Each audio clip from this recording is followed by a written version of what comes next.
20 जुलाई 1969 जब पहली बार किसी इंसान ने चांद पर कदम रखा, पूरी दुनिया के लोग हैरान थे कि चांद पर जाना कैसे संभव हो सकता है। आज उस दिन को बीते 50 साल से भी ज्यादा का समय हो चुका है और आज भी कई लोग ये मानते हैं कि इंसान चांद पर पहुंचे ही नहीं थे। कई थ्योरी ये बताती है कि अमेरिका ने सोवियत संघ से खुद को सुपीरियर बताने के लिए ये सब एक प्लान किया था। ये एक दिखावा था, नहीं तो जिस चांद पर हवा नहीं होता वहां बिना हवा के ही अमेरिका का झंडा कैसे लहराता है। आइए जानते हैं इस मून लैंडिंग की पूरी mystery. We have examined where we are strong and where we are not, where we may succeed and where we may not. The flight plan as it is now established goes forward as scheduled. With me is our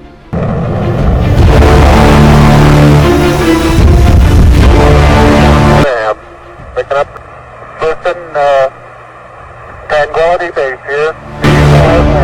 1960 के दशक में America और Soviet संघ के बीच cold war जारी था। उस समय के अमेरिकी राष्ट्रपति जॉन कैनेडी ने नासा से साफ कह दिया था कि इससे पहले सोवियत संघ अपने मून मिशन को पूरा करे, वह इंसानों को चांद पर भेजना चाहते हैं।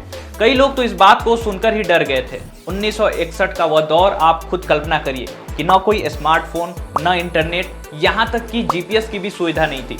कंप्यूटर आज इतने एडवांस नहीं थे और ऐसी सिचुएशन में अगर कोई ये बोले कि उसे चांद पर जाना है तो लोग इसे पागलपन ही कहेंगे। खैर, नासा को जब इसकी जिम्मेदारी मिली तो नासा ने अगले 5 साल में इस मिशन को पूरा करने का लक्ष्य रखा। स्पेस प्रोग्राम को इस मिशन के लिए $9 बिलियन की फंडिंग की जाती है। उस समय के 9 बिलियन आप कल्पना भी नहीं कर सकते, इतने बड़े अमाउंट की। काफी तैयारियों और टेस्टिंग के बाद मिशन शुरू होता है और कई रॉकेट्स को इसमें यूज किया जाता है और आखिर में 16 जुलाई 1969 को अपोलो 11 मिशन लॉन्च कर दिया जाता है। इस मिशन में 3 एस्ट्रोनॉट को शामिल किया जाता है, जिसमें Neil Armstrong, Edwin Buzz Aldrin और माइक कॉलिंस शामिल होते हैं। आज के समय में सबसे ज्यादा नाम नील आर्मस्ट्रांग का लिया जाता है। क्यों लिया जाता है हम आगे वीडियो में बात करेंगे। इस अपोलो मिशन के कुल 3 पार्ट थे: कमांड मॉड्यूल, सर्विस मॉड्यूल और लूनार मॉड्यूल। कमांड मॉड्यूल और सर्विस मॉड्यूल एक साथ जुड़े थे। इसे लेकर ये कहा गया था कि कमांड और सर्विस मॉड्यूल, जिन्हें CSM भी कहते हैं, वो परिक्रमा करेगा चांद का और बाकी लूनर मॉड्यूल को चांद की सतह पे उतारा जाएगा।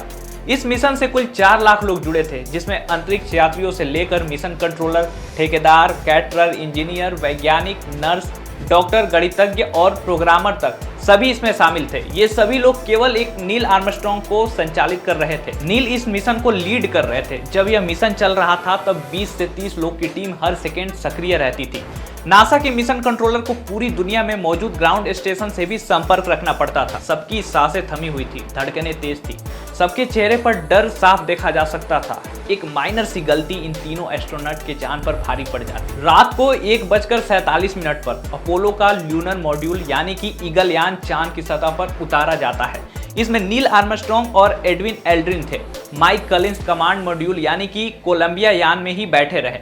भारतीय समय के अनुसार सुबह 8:26 पर नील आर्मस्ट्रांग यान ईगल से बाहर निकलते हैं। लेकिन हाँ, इससे पहले इन्होंने चंद्रमा के 10 चक्कर लगाए थे। उतरते हुए नील ने कहा कि मैं अब सीढ़ी से नीचे उतर रहा हूँ। ईगल के पैर 3 से 4 सेंटीमीटर मिट्टी में धंस गए लगते हैं। चांद की सतह बहुत ही महीन रेत से बनी हुई लगती है, इतनी बारीक है कि ये पाउडर जैसी दिखती है। इसके अलावा नील ने एक बहुत बड़ी बात कही। उनके शब्द थे कि मानव के लिए ये एक छोटा सा कदम है, लेकिन मानवता के लिए एक बहुत बड़ी छलांग है। खैर, नील के उतरने के बाद एडविन बज एल्ड्रिन भी सतह पर उतरते हैं और लगभग 2.5 घंटे तक वे सतह पर ही रहते हैं। ये दोनों ही एस्ट्रोनॉट अपने साथ हथौड़े, ड्रिल मशीन, कुदाल और साइंटिफिक इंस्ट्रूमेंट लेकर गए थे ताकि खुदाई करने की सूरत में उनका इस्तेमाल किया जा सके। इस दौरान वो 21 किलो 600 ग्राम कंकड़ और पत्थर जमा करते हैं और चांद पर बहुत सारी फोटोज भी लेते हैं। इसके अलावा ये चांद की सतह पर कई तरह के डिवाइस भी सेट करते हैं और आखिर में एक अमेरिकन झंडा लगाते हैं।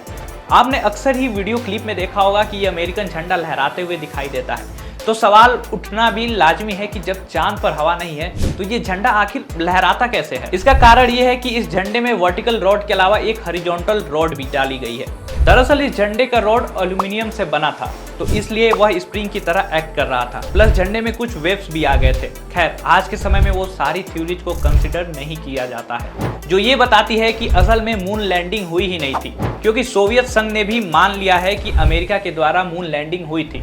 खैर, अब ये दोनों वापस धरती पर जाने के लिए तैयार होते हैं। 24 जुलाई को रात 10:20 पर कोलंबिया अमेरिका के जॉनसन आइलैंड के पास प्रशांत महासागर में जाकर गिरता है और इन तीनों को रेस्क्यू करके क्वारंटाइन कर दिया जाता है। और बाद में पता चलता है कि इन तीनों ने चांद से 741 टुकड़े नमूने के तौर पर लाए थे, जिनका वजन 111 किलो था। चांद से करीब 2200 चट्टानों और मिट्टी के बहुत से नमूने लाकर अमेरिका के ह्यूस्टन की प्रयोगशाला में रखे गए, जिन पर अब तक रिसर्च हो रही है। और रिसर्च के बाद ये भी साबित हो गया कि धरती और चांद का निर्माण दो बड़े ग्रहों और खगोलीय पिंडों के टकराने से हुआ है। और हाँ, नील आर्मस्ट्रॉन्ग को बाकी दो के मुकाबले इसलिए भी याद किया जाता है क्योंकि ये पूरे मिशन को लीड कर रहे थे और ये चांद पर जाने वाले पहले व्यक्ति भी बने थे। तो दोस्तों, ये थी कहानी इंसान के चांद पर जाने की। आपको ये वीडियो कैसी लगी हमें कमेंट सेक्शन में जरूर बताइएगा। वीडियो अगर इन्फॉर्मेटिव लगी हो तो इसे लाइक और शेयर करिए। बाकी अगर आप पेज पर नए हैं या पेज को फॉलो नहीं किया तो पेज को फॉलो करके रखिए। हम मिलेंगे आपसे एक नए वीडियो में।